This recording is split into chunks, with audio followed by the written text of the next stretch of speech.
Lane Johnson's big announcement put the Eagles on the clock. It's just a lot of push-pull. I love playing. I love everything this city's about, and things in life is more than just being a football player. Johnson's been one of the best right tackles in the NFL for over a decade. If he sticks to his word and retires at the end of the season, the Eagles will have a major void. But if the first weeks of training camp are any indication, Nick Sirianni could have a promising replacement on the roster. Beneficial for a young player to have, or any player to have for that matter, to have one of the all-time greats.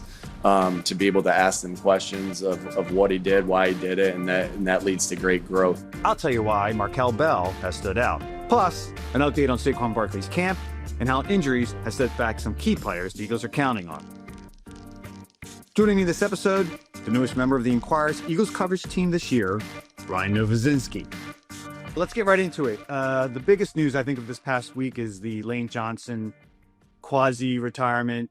Lane missed a bunch of practices in a row, 4 practices in a row for an excused non-injury related reason.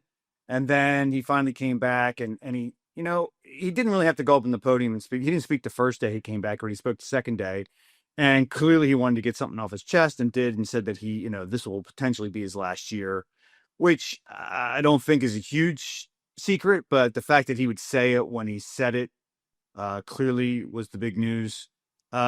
You were there. You were there in the tent. What'd you make of what Lane had to say? And what do you think this means for him in this season? It was interesting that press conference, because I feel like he kind of buried the lead a little bit, right? It took like 2 or 3 questions in before we got to the official announcement. And that's when, again, not a surprise by any means, but, the timing that it came, especially after missing 4 practices, I feel like that kind of came as a bit of a shock, and a good, on a slower news day for that to come out was pretty intriguing. But yeah, I mean, he really put things in perspective on his entire life and what he's been dealing with, and his children getting older, his parents dealing with health issues, and he put all of this in perspective and made sure that everybody knew that his 14th season would be his last. And what I think this means going forward for the Eagles, and you heard Jalen Hurts say it a little bit yesterday, is that they're they want Lane Johnson to get everything he wishes for in his final year. So maybe the rallying cry ends up being, playing for Lane, right? What that ends up meaning for an offensive line group that struggled last year and has a new coach for the first time in 16 years remains to be seen. But I think that, going forward, that'll be the rallying cry for them this year. And then, after that, it's talking about the contingency plan, right? He even mentioned the heir apparent will be Markel Bell, or he alluded to it at least.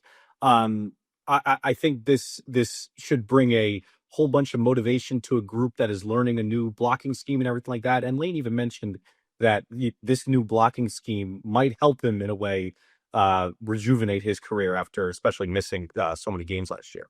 Yeah, I think, look, obviously I've covered Lane his entire career. I've gotten to know him pretty well. Probably one of the players I've been closest to in that locker room. And so I've seen, all the ups and downs, the early, suspensions in his career for PED use.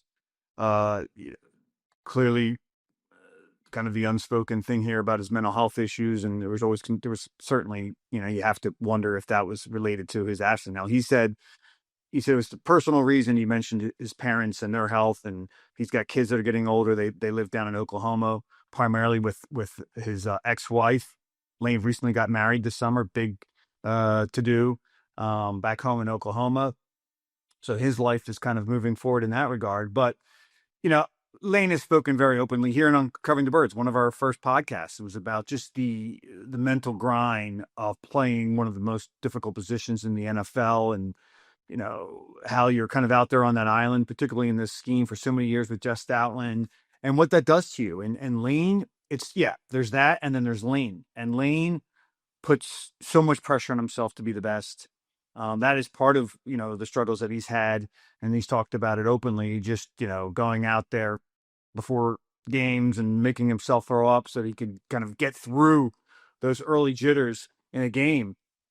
And not too long ago, obviously in 2021, when he kind of left the stadium before that Chiefs game, got in his truck and drove all the way to Oklahoma, and and the Eagles had granted that leave to him for an extended period, and he came back and he's just like, I just got to unload all this from off my shoulders. And since then he's been an advocate, a warrior, I think, in terms of, addressing this issue publicly and helping people. But I think that's what this is about. When he went out there, this was like to ease the burden. He said even himself, ease his mind. And I think he just kind of wanted to get it out there, and just not put additional stress on himself, knowing that this potentially could be his last year. He did say potentially. And I think, a lot can happen over the next however many months. And maybe he wanted to leave a little wiggle room in terms of whether he's going to retire or not. We'll see how it plays out. I'm concerned a little bit just about not as much the mental health stuff. I think it's all tied into that, but just like, his health overall. We've seen Lane miss time last year. He had the Liz Frank fracture to his foot, and for weeks there it was just like they never put him on IR. I think it's because they thought maybe he'd come back, and then we just kind of kept dragging out. They wasted a roster spot on him. Ultimately, he never came back, and he just said it never felt better. And how much of that is the actual injury? How much is that is just Lane not feeling confident enough to go out there, which is completely understandable. But look, he looks healthy out there. I mean, I've been watching him very closely the last few practices since he's been back, and he looks like the same Lane to me. In fact, I'm just amazed at how quick he is still off the ball. Nolan Smith has faced him a lot, has no opportunity to get around him almost every single pass rush and team drills. You're new. I mean, like when you watch someone like Lane Johnson at practice, or you hear him, it's like, what are your takeaways about him and about a guy who's really become such a legend here in Philadelphia? I've covered. I used to cover the New York Giants just for context, and one of the best tackles in the league, Andrew Thomas. I can see. He suffered a Liz Frank injury, and you can see what that does to a player. For Lane Johnson to be doing what he does at 36 and recovering from that, and still looking as sharp as possible. I think, like you mentioned, Nolan Smith really hasn't had a chance against him. That pop off the ball, the first step after the snap, it's tremendous for a player entering his 14th year. So, like you mentioned too, kind of left the door open for the possibility of potentially. That's the word that he used. But yeah, my takeaways are exactly that. That he looks more explosive than any 36-year-old offensive tackle I've ever seen. And honestly, you asked him in the press conference the other day about the accolades and everything like that. And I think when I say rallying cry earlier, as players are going to rally around him and this being his final year, I think he has a personal juice to him too with that, right? You heard that in his press conference, that he still believes he's one of the best tackles in the league, and when healthy, he could be one of the best tackles in the league. And I think that that's certainly something that will be a goal for him this year. Getting back to kind of that Pro Bowl, all pro status. We'll see if he can get there, but the early signs, at least in camp, especially after missing 4 days in a row, and obviously a lot of distractions in his life, I think have been positive. Going up against that tough defensive front is no easy task, especially for an offense that's learning a completely new system. But Lane Johnson, even with some time off, has proven why he's one of the more kind of cerebral players in the league, and the longevity, I think, speaks to that. Yeah, I asked him that question because I know Ilya and I have talked about it so many times, just about not only the accolades, the All Pros, the Pro Bowls, and whether he will end up in the Hall of Fame someday. But the PFF, the Pro Football Focus, has become such a kind of arbiter of how good a player is based on their grading system. And I don't want to get deep into the numbers of this, but it's just at times I think the rankings have affected how the voters, which are often the writers, view him. And I think Lane in some previous seasons hasn't been like first team All Pro, or hasn't even made the Pro Bowl. Last year he missed a bunch of games. I think that factored into why he wasn't chosen.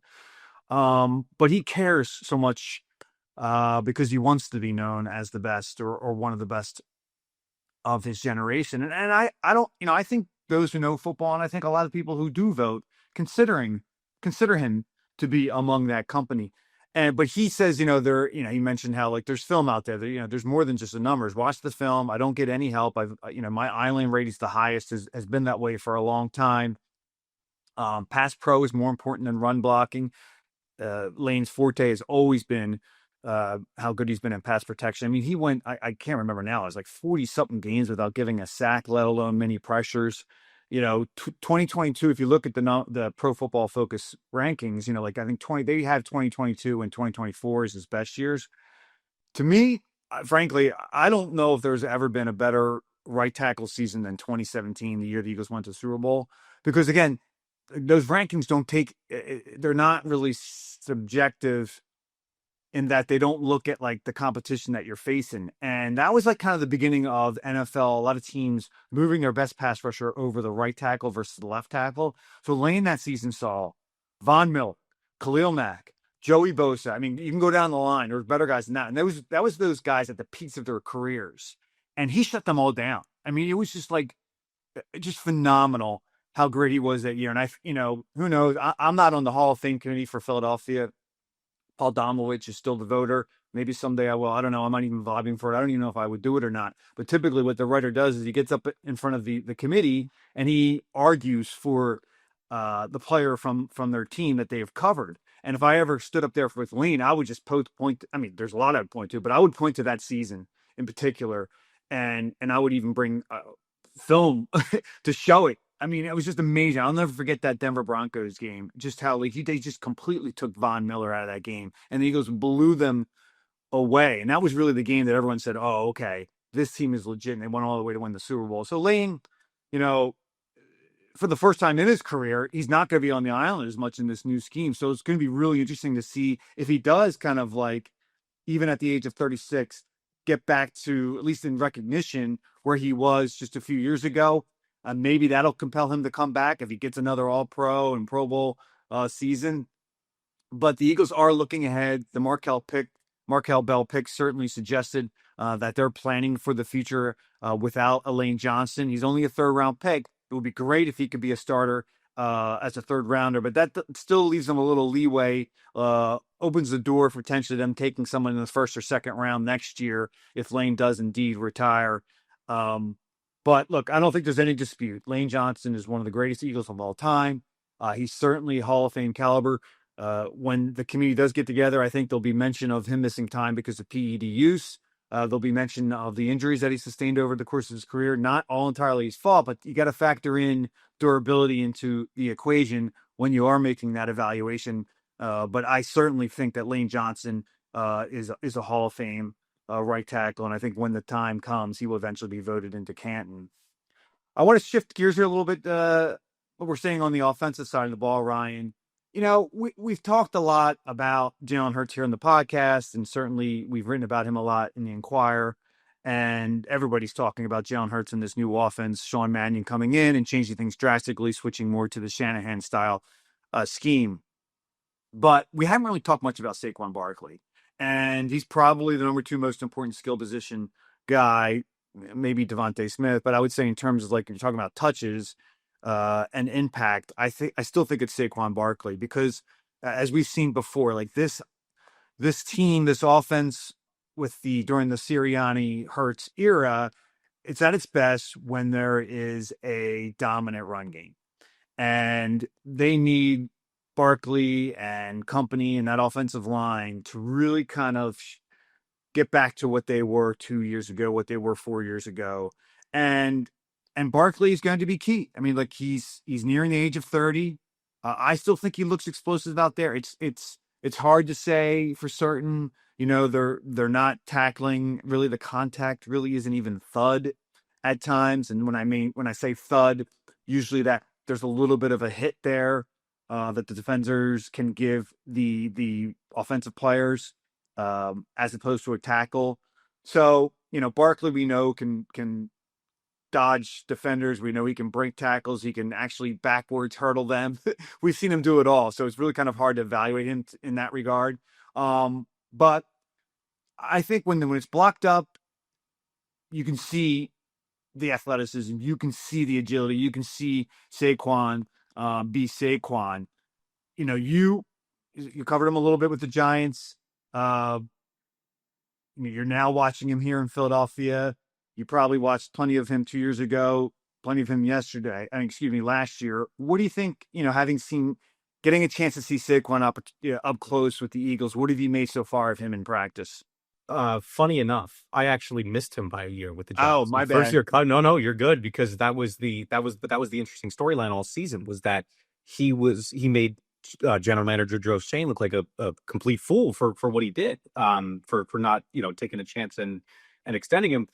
I think he's looked great in the new offense as well. There was a sequence, I think, yesterday where it really took the offense like 2 plays in order to get a first down, and Barkley burst through the hole there that the O-line created, which testament to the O-line, especially against that stout defensive front. But Barkley creates a lot of this too, and he's long been talking about how much of a fan he is of this new offense, of that kind of wide zone scheme. But to finally see it in practice, to finally see him run it under center, stretch folks out, and really do his thing out there with this new offense, kind of leads me to believe that he can thrive in it. And we've heard him talk about how he's done his homework, right? He's a student of the game. He's reached out to Todd Gurley about how to thrive in a McVay type offense.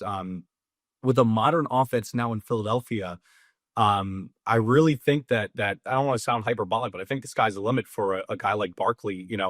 Every day this offense, this is kind of just a conversation broadly about them, but they're having to go up against this behemoth of a defense. So you don't really, you can't really. That's not what every game's going to be like. But those first 3 weeks, when the Eagles are going against 3 defenses who, by my estimation, are bottom 10 defenses, in the Commanders, the Titans, and the Bears. What Saquon can do against teams like that, especially if the O-line continues to install things the way they are, and I think they're doing a good job in that regard, especially of late. Again, the sky's the limit, and I'm eager to see if Saquon, who took a step back last year, I think it's hard to live up to that 2024 season where 2,000 yards, Super Bowl, making the Giants look foolish for what they did. But I think it'll certainly be leaning more towards a 2024 season than it will be a 2025 season for Saquon in this new offense. Yeah, so with Barkley in this offense, like, he's never really run in this type of scheme. And the scheme, if let's go back to the creation of it, which was really kind of Mike Shanahan, mid 1990s, John Elway's getting older, and they had the West Coast offense that he had learned under Bill Walsh. And how could we tinker this? And they kind of devised, it wasn't like a complete drastic change in terms of how they block things up, but it was to get Terrell Davis and to focus more on the run game. So, like, historically, this scheme is about like becoming run oriented offense. And like, so after that, you'd see beyond Terrell Davis, you'd see in that Shanahan scheme, like, okay, decent running backs put up really big numbers. And so it's really kind of benefited run games in a lot of ways. And now you have like a Barkley, who's a potential Hall of Fame type guy. So you would think that this theoretically could, get him back to that 2,000 yard plateau. I may be reaching too high when I mention that, but so that's part of the Shanahan scheme, the wide zone blocking scheme. Like, you're putting additional resources in the blocking. You have a lot of tight end blocking. With the wide zone and the outside zone runs, you're basically making the offensive linemen a little more of the aggressors here, as opposed to waiting and giving them maybe a little more to think about. And you've heard the offensive linemen say several times, Lane Johnson, Jeremiah Latta, this is more O-line friendly, because it's just like kind of like, it takes kind of the thinking out of it. You just kind of attack the guy. And what they do is they just try and create a lot of these running lanes when they run outside. Now, there's going to be a lot of inside zone. There's going to be gap schemes. There's going to be pin and pull type plays. They're going to do a bunch of different things. And quite frankly, there's going to be Jalen Hurts in the run game. We've seen it so far at times. It's just tough to do it as much when you're under center a bunch. And that's what this is. You're under center a lot. That has to do with marrying the pass of the run off play action. You're trying to open things up downfield in that regard. But when you're under center, Jalen Hurts as a run option is just not as possible because you can't run as many zone replays. You can't run as many zone RPOs. And I think Jalen's kind of okay with that. We've heard Vic Fangio, we've heard players say he looks faster. He's been running well out there. Okay, we'll see how that translates once they get into the season. But, this is a running back scheme. This is to get Saquon Barkley back to what he was doing best 2 years ago, obviously differently. Tank Bigsby this has been his first training camp in Philadelphia. If Saquon could be the outside guy, he could be the inside guy, I don't know, complement each other. I mean, that would be quite a potent duo for defenses have to account for. I do kind of sometimes when I watch Saquon, and this outside zone, the heavy run scheme, I do worry about him when they're stretching things out of bouncing himself out, bouncing the carry too far outside. And next thing you know, he's losing yards. I mean, I think he led the league or was at least top 3 or 4 in negative yard runs last year. A lot of it didn't have to do with him. You look at Cam Jurgens and Lane Johnson, some other guys in terms of how they blocked things up. But Saquon, if he struggled, one of the issues with him coming out of college, and you saw it at Penn State occasionally at times, is just he just wants to bump things outside if there's not something inside, rather than just take 2 yards, 3 yards. Sometimes if it's not blocked up, great, it's okay. Just take what you can get. And this scheme theoretically gives you more options outside and creates lanes, but if the lanes aren't there, all of a sudden you just keep bouncing, and then you're out of bounds, or you're basically tackle behind the line of scrimmage. So it'll be interesting to see, how Saquon adapts to that. Now, on the opposite side of the ledger, if there's anybody that can make those cuts, it's Saquon Barkley. Something we've seen him do repeatedly in an inside zone, zone blocking scheme, heavy zone blocking scheme over his career. So there's all that to factor into the equation. Everything looks great here when they're running around, with no one getting tackled, and they're running around at times in shorts and shells. Next week when they face the New England Patriots, that'll be a truer test to get an idea of how the run scheme is working. The Patriots, say what you want about offensively and what happened to them in the postseason, particularly in the Super Bowl, but that's a good defense. And, just look at Milton Williams, the former Philadelphia Eagles defensive tackle that went to the Patriots, to know that they do have a lot of talent up front. So it'll be interesting to see how, the Eagles face those Patriots when we're up there in New England covering the joint practices. I'm glad that you mentioned too, just Tank Bigsby too, because I think running backs as a whole, like you mentioned, this is a scheme that really can suit them well. His speed and athleticism have caught my eye. It's kind of been a surprising thing for me. I think what stands out to me is that his kind of one cut style might blend well in this offense as well.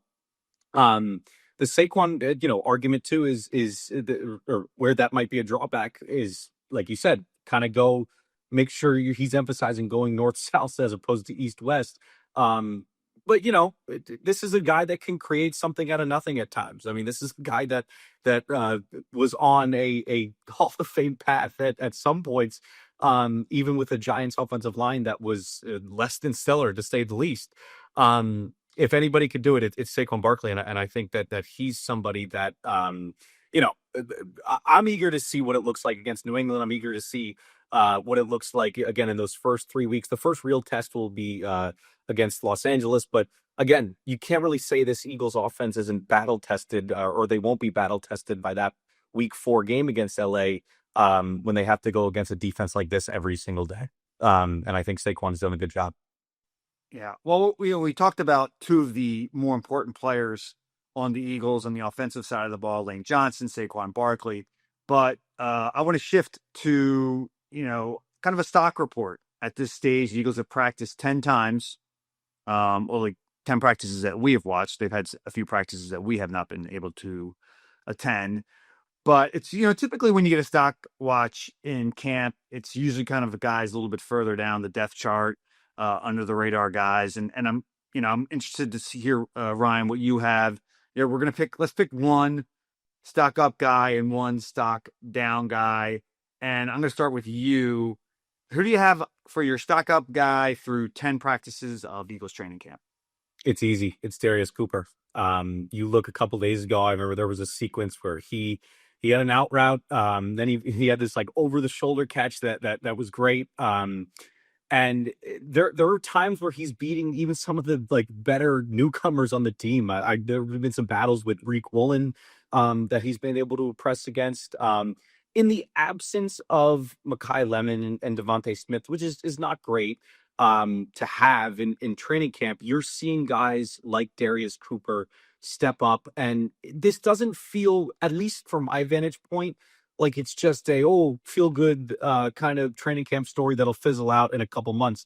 This guy is showing some serious talent, and it's catching the attention of obviously us reporters. It's catching the attention of Jalen Hurts, who boasted about him yesterday, and basically said, when asked how good can Darius Cooper be, he's like, I think he's pretty good already. And that's kind of the baseline for this guy to come from small Tarleton State University and do what he's doing this training camp is it's been impressive. What will that look like when Makai and Devontae Smith come back? We'll see. But for him to be stepping up, there's a couple of other names too that have been playing well. I mean, Elijah Moore, I think, is kind of playing his way onto the 53 at this point. At least he's trending in that direction. But Darius Cooper is the clear standout in this wide receiver room.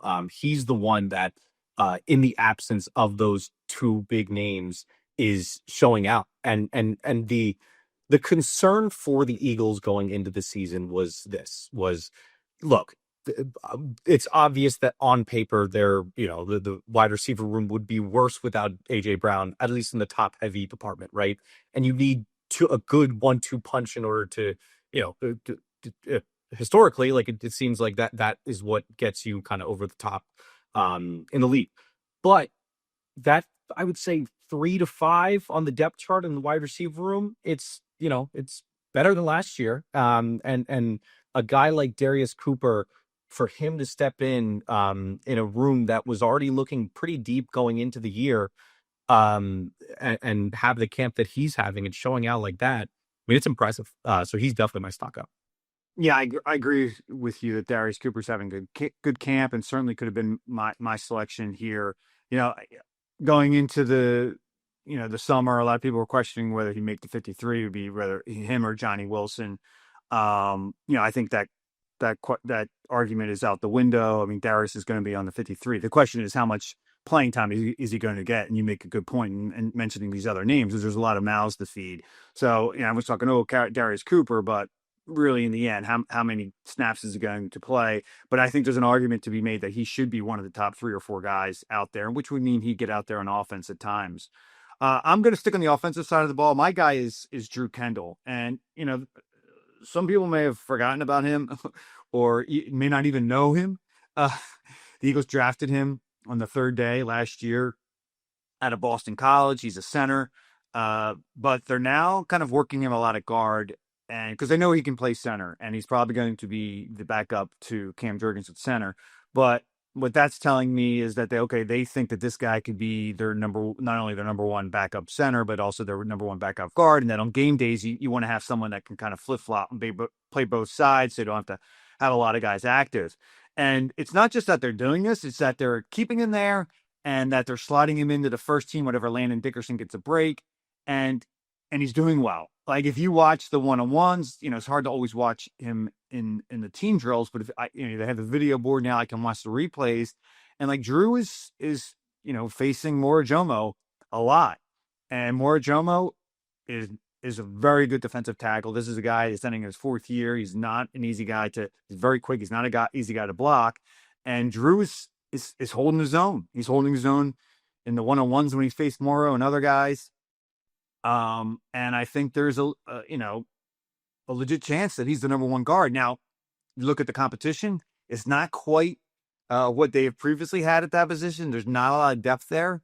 And so, going into the summer, I think a lot of people were nervous about the backup guard position because, like, Landon Dickerson, we all know about his injury history. We know last year how he performed, and there's always a question about whether he can sustain, as tough as he is, whether he can sustain all the bumps and bruises that he typically accumulates over the course of a season. So if he can't be healthy, who's the guy that's going to step in to that spot?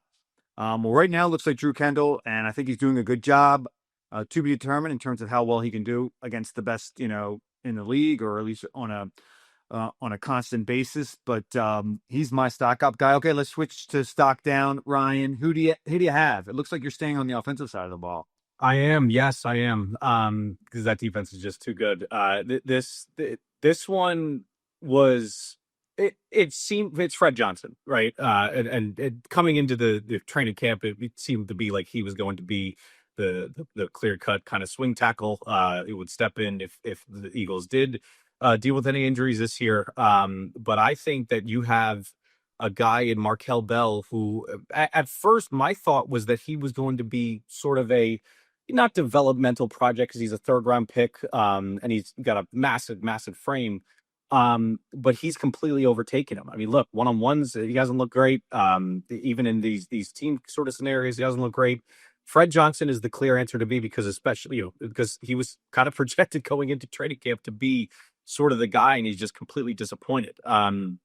This, I mean, at this point, we have to even wonder, like what's the what's this offensive line room gonna kind of look like when this final 53 is put together? There was some competition going in there to see who some of the backups were going into camp.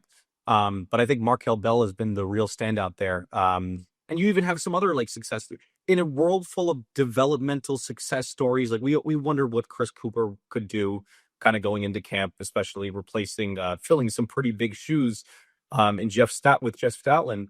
But in a world full of Willie Lampkins and Markel Bells, who have, seemingly developed well, under Chris Cooper in the early aughts here, you have a guy in Fred Johnson who has just taken a step back, and that's a concerning sign. And he's kind of been my most disappointing. He's my stock down going in, or at this point in camp. Yeah, we'll see, if they trust Markel Bell enough to make him the swing tackle on game days. Fred has, proven that he can step in there and start at times. I would agree. I don't think he's been as sharp this training camp. It also could be like, hey, we know what he can do. We know that Fred in a pinch can jump in there and get the job done. So, they are, again, as you mentioned, if Markel Bell, if they really like him and think he could be the swing tackle, they could potentially maybe trade, Fred at the 53 roster deadline for like a 7th round pick or something. So we'll see what happens there. My stock down guy, I'm staying on the offensive side of the ball. We're staying away from the defense because it's you could have easily a stock up guy there because they're so deep and they have so much talent. But Hollywood Brown's my guy for stock down. He's had moments. You do see the speed that made him such a coveted, draft prospect coming out of college. I just wonder if this is a scheme fit, and that's kind of the issue here. Now, he's kind of been on a little bit of a decline over the course of his career. He was in Kansas City last year, and look, he could still. I watched the film of him. I've heard from people that are like, no, he can still burn. He can still get open. But I thought that he would kind of, with Devontae Smith out, Makai Lemon, I thought that we'd see a little more of Hollywood. Now, look, sometimes the ball just doesn't find its way to you, and he hasn't made plays here and there.